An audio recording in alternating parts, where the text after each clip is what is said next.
Mama mwambie tu watu waje kwa sababu mama yangu amechoka pia. Nawe tangaza tiketi ili uone at least uchangie kuitafuta hii hela ambayo tunaitafuta.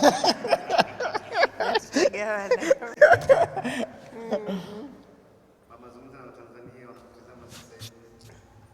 Mimi kwa kweli napenda tu niwakaribishe kwenye show ya kesho, lakini pia niwapongeze na wale ambao tayari wameshachukua tiketi zao, lakini tiketi zilizobaki ni kama mlivyoambiwa ni zipo za 50,000 na 20,000. Kwa hiyo karibuni sana, tuendelee kununua tiketi, tukutane kesho. Watu wengi kwenye mitandao walifurahi sana na wanao kufanya show bila malipo. Sio kama tungemwandalia mama place yake.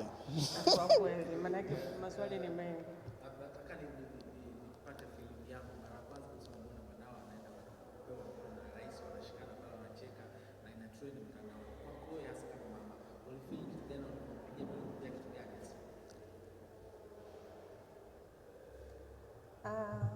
Kama mzazi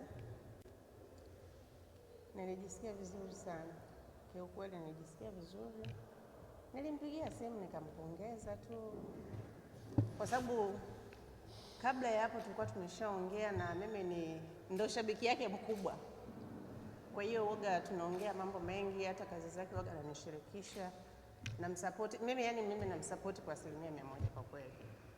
Sawa, lakini pia nilikuwa nahitaji kufahamu Said alifanya kwa mara ya kwanza bila Mheshimiwa Rais, lakini alifanya kwa mara ya pili, comment zilikuja tofauti. Alizungumziwa na watu tofauti kwenye mitandao hasa ya kijamii kama biashara yake akifanya. Nataka wewe kama mama kwa ulipokea simu kiasi gani, labda watu wakikwambia kuhusiana na kile alichofanya Said, watu wanasema alikosea, alikosea heshima Mheshimiwa Rais na nini. Kila mtu alikuwa na mtazamo wake juu ya kile kitu kilichoendelea. Wewe kama tunataka kujua the situation ambayo ilikuwa kwenye kile kipindi. Hata kuna hofu yote uliipata kutenge na watu wa sense baada ya kutrend kutenge na Mimi kwa upande wa hofu kwa kweli sikuwa na hofu, isipokuwa nilijisikia tu vibaya the way walipokuwa wanamshambulia ile mtandaoni. Na kwa kipindi hicho kwa kweli sikuwahi kuongea na mtu yote kwenye simu. Hata mtu mwingine alikuwa labda ananitumia message, sijui ingia mtandaoni na nini, sikuwahi kumjibu mtu. Na Said sikuongea naye karibia nafikiri hata wiki 2 zilikuwa. Kwa hiyo baada ya hapo sasa nikaona, kwa sababu nilijua kipindi hicho na yeye mwenyewe pia atakuwa na stress. Kwa hiyo nikaamua tu nimwache atulie. Nilichofanya mimi nilikuwa tunaomba Mungu ili asiendelee kupaniki zaidi. Kwa hiyo baada ya wiki 2 nilimpigia tu simu tukaongea naye tu vizuri. Kwa hiyo niliendelea tu kumpa moyo na kumfanya aendelee tu kufocus bila kurudi nyuma. Amerithi kutoka kwa nani?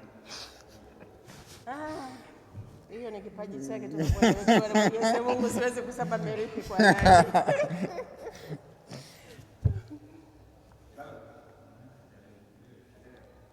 Labda wakati unaongea kwa mara ya kwanza baada ya ile situation, unakumbuka labda kitu gani chochote hasa ambacho mnaweza kuongea?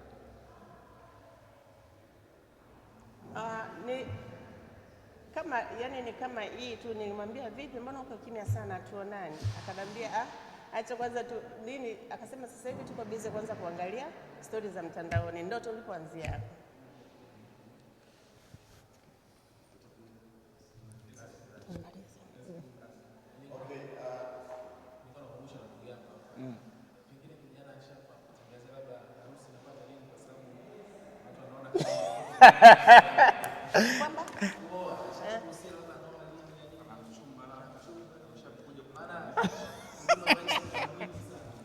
Bado mdogo. Bado anatafuta hela. Kama mlivyoambiwa mimi bado mdogo.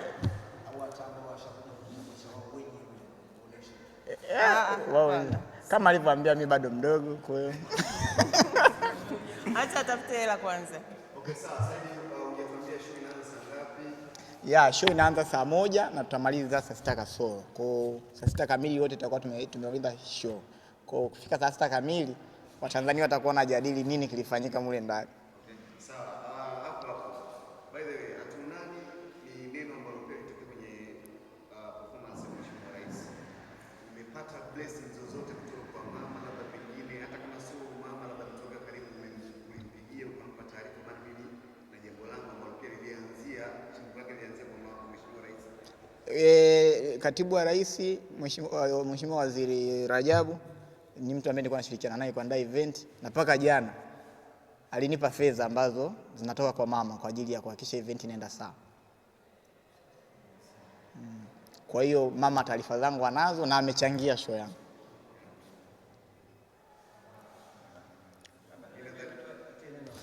Dada, ongea chochote ila kuhusu wanaume waepuke.